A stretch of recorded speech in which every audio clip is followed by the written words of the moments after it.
Hello friends, welcome to knowledge world. આજે આપણે જોવાના છે 8 એપ્રિલ 2026ના ડેલી કરંટ અફેર, જેમાં આજના દિવસના ખૂબ જ અગત્યના પ્રશ્નો અને સાથે સાથે તેને રિલેટેડ ટોપિક વિશે પણ આપણે આજના વિડીયોમાં ચર્ચા કરીશું. તો શરૂઆત કરીએ આજના વિડીયોની. પ્રથમ પ્રશ્ન છે, તાજેતરમાં વિશ્વનો ત્રીજો સૌથી મોટો ઇલેક્ટ્રોનિક્સ નિકાસકાર કોણ બન્યો છે? તો કયો દેશ છે તે ઇલેક્ટ્રોનિક્સ નિકાસકારમાં ત્રીજા નંબરનો બન્યો છે? તો આપણો દેશ ભારત છે તે આમાં ત્રીજા નંબરનો બન્યો છે. માટે ઓપ્શન નંબર સી છે તે આપણો જવાબ આવશે. તેના વિશે વાત કરીએ તો ભારત છે તે વિશ્વમાં ત્રીજા નંબરનો સૌથી મોટો ઇલેક્ટ્રોનિક્સ નિકાસકાર તરીકેનો દેશ છે તે બન્યો છે. હવે ત્રીજા નંબરનો છે તો પ્રથમ ક્રમાંક ઉપર છે ચીન અને બીજા ક્રમાંક નંબર ઉપર છે તાઇવાન એટલે કે હોંગકોંગ. તો કેલેન્ડર વર્ષ 2025માં ભારતની જે ઇલેક્ટ્રોનિક્સ નિકાસ છે તે $47 બિલિયન પાર છે તે પહોંચી ગઈ છે, જે અગાઉના વર્ષ કરતાં 37% વધારો છે તે દર્શાવે છે. અને આ સફળતામાં સ્માર્ટફોન છે તેનો સૌથી મોટો હિસ્સો છે. ભારત હવે વિશ્વનો ત્રીજો સૌથી મોટો મોબાઈલ ફોન નિકાસકાર છે તે પણ બન્યો છે. વાત કરીએ આપણે ભારતની, તો ભારત વિશેના આઈએમપી પોઈન્ટની.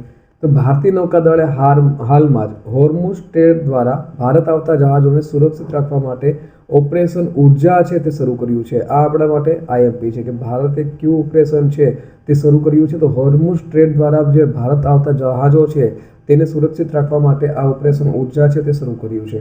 ભારત છે તે ગ્લોબલ ટેરરિઝમ ઇન્ડેક્સ 2026માં 13મા ક્રમાંક ઉપર છે. અને ભારતે ફ્લોટિંગ લીડર બોય સિસ્ટમનું સફળતાપૂર્વક પરીક્ષણ છે તે કર્યું છે. ભારત છે તે નારિયેળના ઉત્પાદનમાં વિશ્વનો નંબર 1 દેશ બન્યો છે. તો ભારતનું જે મેટ્રો નેટવર્ક છે તે વિશ્વનું ત્રીજા ક્રમાંકનું સૌથી મોટું મેટ્રો નેટવર્ક છે. અને ભારત છે તે વર્લ્ડ પેરા એથ્લેટિક્સ ગ્રાન્ડ પ્રિક્સમાં ટોચનું સ્થાન છે તે મેળવ્યું છે. અને ભારતે વિશ્વની સૌથી મોટી અને પોતાની પ્રથમ સંપૂર્ણ ડિજિટલ વસ્તી ગણતરીની શરૂઆત છે તે કરી છે 2 તબક્કામાં. અને તેના બ્રાન્ડ એમ્બેસેડર તરીકે સુદર્શન પટનાયક છે તેઓની નિમણૂક છે તે કરાઈ છે. ત્યાર પછી જોઈએ તો તાજેતરમાં કઈ રાજ્યની હાઈકોર્ટ દ્વારા એઆઈ એટલે કે આર્ટિફિશિયલ ઇન્ટેલિજન્સના ઉપયોગ અંગે કડક નીતિ જાહેર કરી છે? તો આ જે છે તે ગુજરાત હાઈકોર્ટ દ્વારા જાહેર કરવામાં આવી છે. માટે ઓપ્શન નંબર એ આવશે. તેના વિશે વાત કરીએ તો ગુજરાત હાઈકોર્ટે ન્યાયિક પ્રક્રિયામાં આર્ટિફિશિયલ ઇન્ટેલિજન્સ એટલે કે એઆઈના ઉપયોગ અંગે એક અત્યંત કડક અને વિસ્તૃત નીતિ છે તે જાહેર કરી છે. અને તેની જાહેરાત છે તે 4 એપ્રિલના રોજ કરાઈ હતી, જેમાં રાજ્યની કોઈપણ અદાલતમાં ચુકાદા લખવા કે ન્યાયિક નિર્ણય લેવા માટે એઆઈનો ઉપયોગ કરવા પર સંપૂર્ણ પ્રતિબંધ છે તે ગુજરાત હાઈકોર્ટ દ્વારા મૂકવામાં આવ્યો છે. તો ન્યાયાધીશોના જે ચુકાદા છે, આદેશો લખવા, જામીન અંગેના નિર્ણયો લેવા કે સજા નક્કી કરવા માટે એઆઈનો ઉપયોગ છે તે આમાં કરી શકાશે નહીં. હવે ગુજરાત વિશેના અગત્યના પોઈન્ટ વિશે જોઈએ તો હાલમાં જ વડાપ્રધાન નરેન્દ્રભાઈ મોદીએ ગુજરાતના અમદાવાદ જિલ્લામાં આવેલા સાણંદ ખાતે કેઇન્સ સેમિકોન પ્લાન્ટનું ઉદ્ઘાટન કર્યું છે. ગુજરાત રાજ્ય છે તે યુનિફોર્મ સિવિલ કોડ એટલે કે યુસીસી બિલ પસાર કરનારું જે છે તે ભારતનું બીજું રાજ્ય છે તે બન્યું છે. પ્રથમ હતું ઉત્તરાખંડ. ગુજરાત સરકારે કોસંબા ઉમરપાડા રેલવે સ્ટેશન પર કોસંબા જે સુરત જિલ્લામાં આવેલું છે ત્યાં નવા રેલ ઓવરરેલ એટલે કે રોર ફ્લાયઓવરને મંજૂરી છે તે આપી છે. ગુજરાતે તેના પ્રથમ સાઉન્ડિંગ રોકેટનું સફળતાપૂર્વક પરીક્ષણ કર્યું છે. ગુજરાત સરકારે ઉચ્ચ કૃષિ ક્ષમતા ધરાવતા 500 ગામોને કુદરતી ખેતી ગામો તરીકે વિકસાવવાની જાહેરાત કરી છે. તો ગુજરાત સરકારે એક્યુઆઈ અને તળાવોના સ્વાસ્થ્ય પર દેખરેખ રાખવા માટે લેક એન્ડ એર વોચ આ જે પહેલ છે તે શરૂ કરી છે.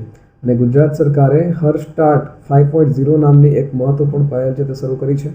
અને જમ્પસ્ટાર્ટ અભિગમનો ઉપયોગ કરી અને ગંભીર રીતે જે લુપ્તપ્રાય ગ્રેટ ઇન્ડિયન બસ્ટર્ડ જેને આપણે ઘોરાડ તરીકે ઓળખીએ છીએ તેના બચ્ચાનો જન્મ છે તે ગુજરાત રાજ્યમાં કચ્છમાં થયો હતો અને રાજસ્થાનની મદદથી આ જે છે તે શક્ય બન્યું હતું. હવે બીજા વારંવાર પરીક્ષામાં પ્રશ્નો પૂછાય છે તો ગુજરાતના આપણે થોડાક પોઈન્ટ વિશે જોઈ લઈએ. તો ગુજરાતની સ્થાપના છે તે 1 મે 1960માં થઈ હતી. હાલના મુખ્યમંત્રી શ્રી ભૂપેન્દ્રભાઈ પટેલ છે. હાલના રાજ્યપાલ છે શ્રી આચાર્ય દેવવ્રત. પ્રથમ મુખ્યમંત્રી કોણ હતા? તો ડૉક્ટર જીવરાજ મહેતા. તો અગત્યના પ્રશ્નો આ વારંવાર પૂછાઈ ચૂક્યા છે. પ્રથમ રાજ્યપાલ કોણ હતા? તો શ્રી મહેંદી નવાબચંદ. ગુજરાતી યુનેસ્કો વર્લ્ડ હેરિટેજની જે સાઇટ છે તે નીચે મુજબની છે. તો ચાંપાનેર છે, પાવાગઢ આર્કિયોલોજી પાર્ક 2004માં તેને યુનેસ્કો વર્લ્ડ હેરિટેજ સાઇટ તરીકે જાહેર કરવામાં આવી હતી. રાણીની વાવ છે પાટણમાં આવેલી જેને 2014માં, ઐતિહાસિક શહેર અમદાવાદ જેને 2017માં, ભારતનું પ્રથમ હેરિટેજ સિટી તરીકે પણ તેને જાહેર છે તે 2017માં કરવામાં આવ્યું હતું. તો આવી રીતે પ્રશ્ન પૂછાય કે ભારતનું પ્રથમ હેરિટેજ સિટી કયું છે? તો તે છે અમદાવાદ. અને ધોળાવીરા જે કચ્છમાં આવેલું છે 2021માં હડપ્પન સંસ્કૃતિના સ્થળ તરીકે. ત્યાર પછી જોઈએ તો તાજેતરમાં કયા રાજ્યએ આરોગ્ય સંભાળના અંતરને દૂર કરવા માટે માઝેગાંવ આરોગ્ય સંપન્ન ગાંવ અભિયાન શરૂ કર્યું છે? તો આ અભિયાન છે તે મહારાષ્ટ્ર રાજ્ય સરકાર દ્વારા શરૂ કરાયું છે, માટે ઓપ્શન નંબર એ આવશે. તેના વિશે વાત કરીએ તો મહારાષ્ટ્ર રાજ્ય સરકાર દ્વારા આરોગ્ય સંભાળના અંતરને દૂર કરવા માટે માઝેગાંવ આરોગ્ય સંપન્ન ગાંવ એટલે કે મારું ગામ સ્વસ્થ ગામ આ અભિયાન છે તે શરૂ કરવામાં આવ્યું છે.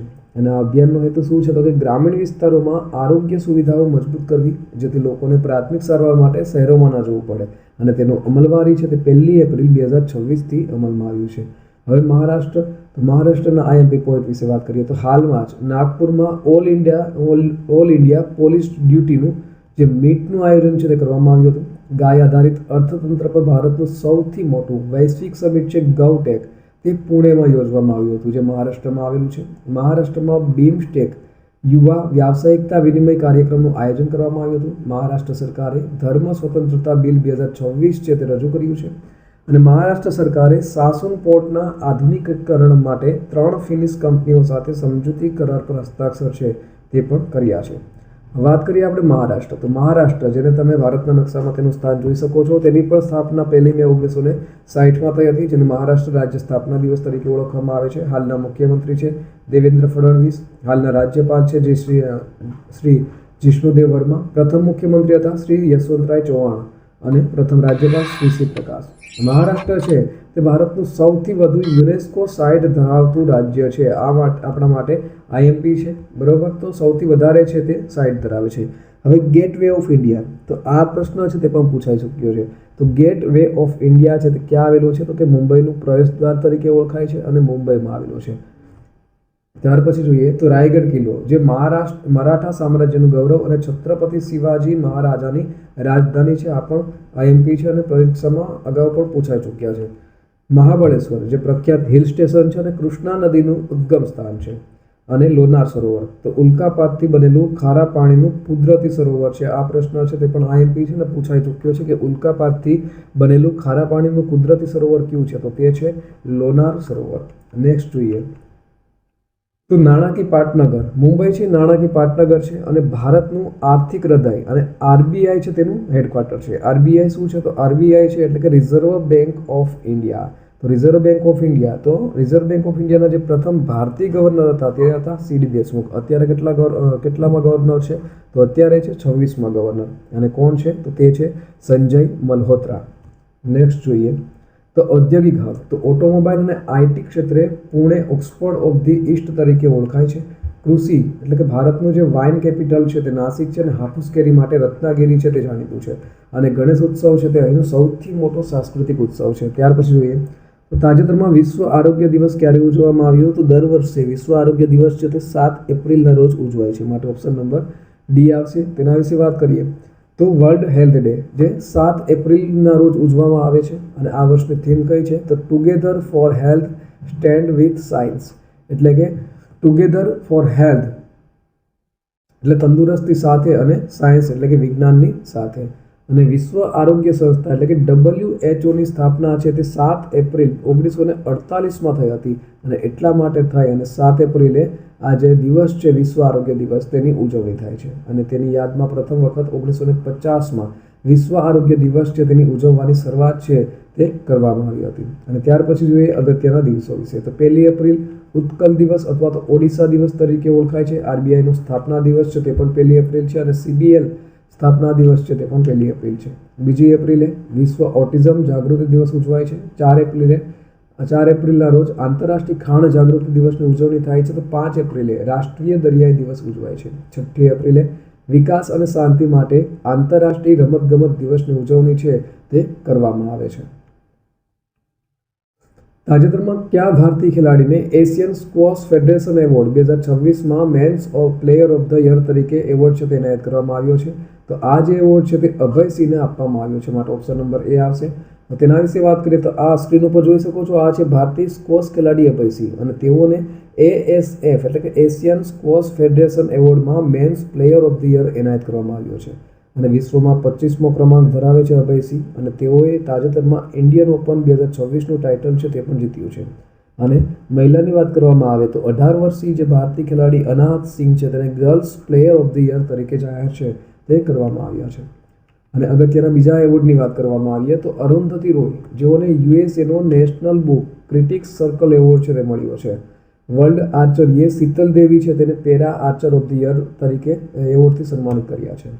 જુપ્પલી કૃષ્ણ રાવને વિશ્વ શાંતિમાં યોગદાન આપવા બદલ પ્રતિષ્ઠિત ગ્રાન્ડ પ્રાઇઝ એનાયત કરવામાં આવ્યો હતો. તો ગેટ ફાલ્ટિંગ્સ છે તેઓને એબલ પ્રાઇઝ 2026 મળશે. એબેલ પ્રાઇઝ શું છે? તો આ છે તે ગણિતનો પુરસ્કાર છે અને ગણિતના નોબેલ પુરસ્કાર તરીકે પણ આને ઓળખવામાં આવે છે, જે ગેટ ફાલ્ટિંગ્સ છે તેઓને મળશે. અને નંદમુરી બાલકૃષ્ણન છે તેને દિલ્હી ઇન્ટરનેશનલ ફિલ્મ ફેસ્ટિવલ 2026માં લાઇફ ટાઈમ અચીવમેન્ટ એવોર્ડથી સન્માનિત કરવામાં આવ્યા હતા. અને કલ્પના સોરેન, જેઓને મહિલા સશક્તિકરણમાં યોગદાન બદલ બ્રિક્સ મહિલા સશક્તિકરણ ટ્રેલ બ્લેઝર એવોર્ડથી સન્માનિત છે તે પણ કરવામાં આવ્યા હતા. ત્યાર પછી જોઈએ તો તાજેતરમાં ગિલ્બર્ટન સંઘમાંનું અવસાન થયું હતું. તેઓ કઈ રમત સાથે સંકળાયેલા હતા? તો તેઓ છે તે ફૂટબોલ સાથે સંકળાયેલા હતા, માટે ઓપ્શન નંબર ડી આવશે. તેના વિશે વાત કરીએ તો સ્ક્રીન ઉપર જોઈ શકો છો, આ છે ગિલ્બર્ટન સંઘમાં અને તેઓ ફૂટબોલ સાથે સંકળાયેલા હતા અને તેઓ આસામના હતા અને ભારતના જાણીતા ફૂટબોલર હતા. સંઘમાં છે તેઓએ તેમની શાનદાર રમત અને ગોલ કરવાની કુશળતા માટે ગોલ્ડન બૂટવાળા ખેલાડી તરીકે પણ તેઓને ઓળખવામાં આવતા હતા. અને વર્ષ 2022માં તેઓને રમતગમતના ક્ષેત્રમાં યોગદાન બદલ આસામના બીજા સર્વોચ્ચ નાગરિક સન્માન આસામ સૌરભથી નવાજવામાં આવ્યા હતા. અને તેઓનું 71 વર્ષની વયે 4 એપ્રિલ 2026ના રોજ ગુવાહાટીમાં અવસાન છે તે થયું છે. ત્યાર પછી જોઈએ તો તાજેતરમાં લગભગ 1 સદી પછી કાળિયાર છે તે કયા રાજ્યમાં પાછો ફર્યો છે? તો કાળિયાર છે તેને છત્તીસગઢ રાજ્ય છે તે પાછો ફર્યો છે, માટે ઓપ્શન નંબર ડી આવશે. તો તેના વિશે જોઈએ તો સ્ક્રીન ઉપર તમે જોઈ શકો છો, આ છે કાળિયાર અને લગભગ 1 સદી પછી એટલે કે 100 વર્ષ પછી કાળિયાર છે તેને છત્તીસગઢમાં પાછો લવાયો છે. તો છત્તીસગઢમાં આ જે પ્રજાતિ છે તે છેલ્લે 1927માં જોવા મળી હતી. ત્યારબાદ ક્રમશઃ શિકાર અને રહેઠાણના અભાવે તે રાજ્યમાંથી લુપ્ત થઈ ગયા હતા. અને હાલમાં જ જે છત્તીસગઢનું 12 નવાપરા વન્યજીવ અભયારણ્ય છે તેમાં આ કાળિયારોને ફરીથી વસાવવામાં આવ્યા છે. જે આ પ્રોજેક્ટની શરૂઆત છે એટલે કે પુનઃસ્થાપન પ્રક્રિયાની શરૂઆત છે તે વર્ષ 2018માં થઈ હતી. અને દિલ્હીના જે નેશનલ ઝૂલોજિકલ પાર્ક અને બિલાસપુરના કાનન પેન્ડારી ઝૂમાંથી કાળિયારો લાવી અને અહીં મુક્ત કરવામાં આવ્યા હતા. વાત કરીએ છત્તીસગઢ, તો છત્તીસગઢ તેની સ્થાપના ક્યારે થઈ હતી? તો 1 નવેમ્બર વર્ષ 2000માં. છત્તીસગઢ છે તેને મધ્યપ્રદેશમાંથી અલગ કરવામાં આવ્યું હતું. અને રાજ્યપાલ છે હાલના રામેન ડેકા, મુખ્યમંત્રી છે વિષ્ણુદેવ સાય. હવે અગત્યના પોઈન્ટની વાત કરીએ તો છત્તીસગઢ વિધાનસભા દ્વારા હાલમાં જ સરકારી ભરતી અને વ્યાવસાયિક પરીક્ષાઓમાં અન્યાયી જે પ્રથાઓ હતી તેના પર પ્રતિબંધ મૂકવામાં આવ્યો છે. છત્તીસગઢ રાજ્ય સરકાર દ્વારા ધાર્મિક પરિવર્તન પર પ્રતિબંધ મૂકવા માટે ધર્મ સ્વતંત્રતા બિલ 2026ને મંજૂરી આપી છે. ખેલો ઇન્ડિયા ટ્રાઇબલ ગેમ્સ છે તે પણ 2026 છત્તીસગઢમાં યોજાયો હતો. અને છત્તીસગઢ છે તે અપાર આઈડી બનાવવામાં સૌથી દેશમાં આગળ છે. તાજેતરમાં કયા દેશે ઓનલાઈન સટ્ટાબાજી સંબંધિત 7000થી વધુ અરજીઓ અને વેબસાઇટને બ્લોક કરી છે? તો આ જે બ્લોક છે તે નેપાળ દ્વારા કરવામાં આવ્યું છે, માટે ઓપ્શન નંબર સી આવશે. તેના વિશે વાત કરીએ તો નેપાળ દેશ છે તેઓએ ઓનલાઈન સટ્ટાબાજી સંબંધિત 7000થી વધારે અરજીઓ અને વેબસાઇટને બ્લોક કરી દીધી છે. અને આ જે કામ છે તે નેપાળ ટેલિકમ્યુનિકેશન ઓથોરિટી એટલે કે NTAએ ગેરકાયદેસર સટ્ટાબાજી અને જુગાર સંબંધિત પ્લેટફોર્મ્સને ઓળખી અને તેને બંધ કરવાનો આદેશ આપ્યો છે. અને ભારતની વાત કરીએ તો ભારત સરકારે પણ આ એક અભિયાન ચલાવ્યું હતું, જેમાં અત્યાર સુધીમાં 8400થી પણ વધારે જે ગેરકાયદેસર વેબસાઇટ છે અને એપ્સ છે તેને બ્લોક કરી હતી. ત્યાર પછી નેપાળના અગત્યના પોઈન્ટ વિશે તો બાલેન્દ્ર શાહ, જેને આપણે બાલેન શાહ તરીકે ઓળખવામાં આવે છે, તે નેપાળના સૌથી યુવા વડાપ્રધાન બન્યા છે. નેપાળ સરકારે ધોરણ 5 સુધીના બાળકો માટેની તમામ પરંપરાગત જે પરીક્ષાઓ છે તે રદ કરી છે. ભૂમિકા શ્રેષ્ઠા, જે નેપાળની પ્રથમ ટ્રાન્સજેન્ડર મહિલા સાંસદ તરીકે નિયુક્ત છે તે કરવામાં આવ્યા હતા. અને નેપાળમાં 300 વર્ષ જૂનો જે કાર્તિક નાચ ઉત્સવ છે તે સમાપ્ત થયો છે. RBI એટલે કે રિઝર્વ બેંક ઓફ ઇન્ડિયાએ નેપાળને INRમાં લોન આપવાની મંજૂરી છે તે આપી છે, એટલે કે ઇન્ડિયન રૂપીસમાં. ગઈકાલે પૂછાયેલા પ્રશ્નનો જવાબ જોઈ લઈએ તો ગઈકાલે પૂછ્યું હતું કે તાજેતરમાં કોનું ચિત્ર 167 કરોડ રૂપિયામાં વેચાયું હતું? તો ઓપ્શન આપેલા હતા. તો આ જે ચિત્ર છે તે રાજા રવિ વર્માનું હતું, માટે ઓપ્શન નંબર સી આવશે. અને કોનું ચિત્ર હતું?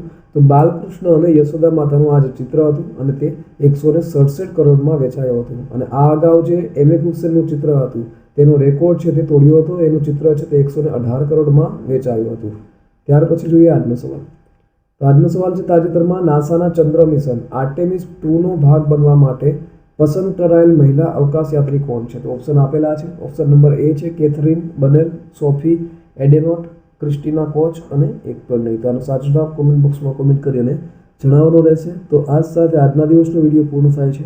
તો બીજા અગત્યના વિડીયો અને તેની પ્લેલિસ્ટ છે તે અહીં આપેલી છે અને આ ચેનલની મુલાકાત લેવા માટે પણ તમે અહીંથી મુલાકાત લઈ શકો છો. સાથે સાથે ચેનલને અહીંથી સબસ્ક્રાઈબ છે તે પણ કરી શકો છો. તો આજ સાથે આજના દિવસનો વિડીયો પૂર્ણ થાય છે. ફરી મળીશું નવા વિડીયોમાં. ત્યાં સુધી રજા આપશો. નમસ્કાર.